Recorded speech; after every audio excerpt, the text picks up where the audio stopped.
ভাই ড্রাইভারটা কই?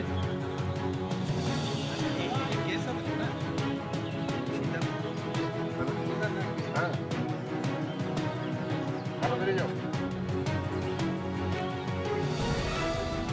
হ্যাঁ বেরিয়ে যাও, বেরিয়ে যাও, বেরিয়ে যাও।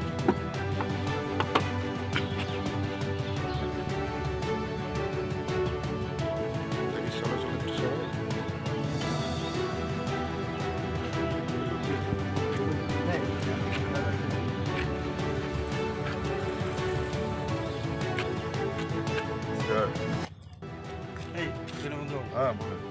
ইয়ে এনেছেন, রিটার্ন এনেছেন? হ্যাঁ রিটার্ন ফর্ম এনেছেন? হ্যাঁ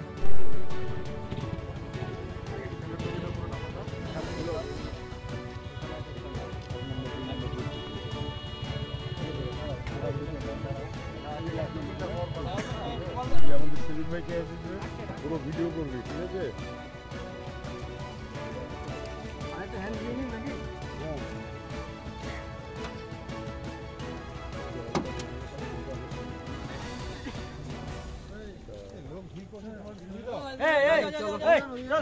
কি নিয়ে আসছিলেন এখন? এটি কি নিয়ে আসছিলেন আপনি?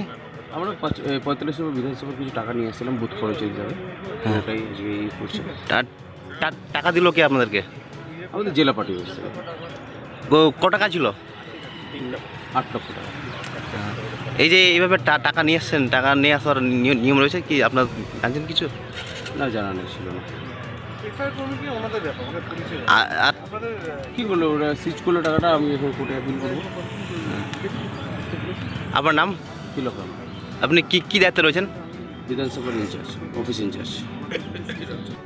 এটা বিজেপির কালচার। কারণ কিছুদিন আগে আমাদের যে 100 দিনের ন্যায্য মূল্য, সেই টাকা তারা আটকে রেখেছিল, সেই টাকাগুলো এখন বিলি করা হচ্ছে।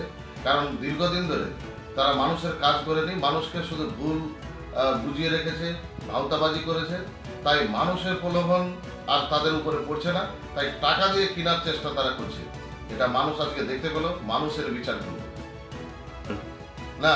এটা তো সবাই এখন জেনেই গেছে, কারণ ছবিতে ফুটেজে পাওয়া যাচ্ছে।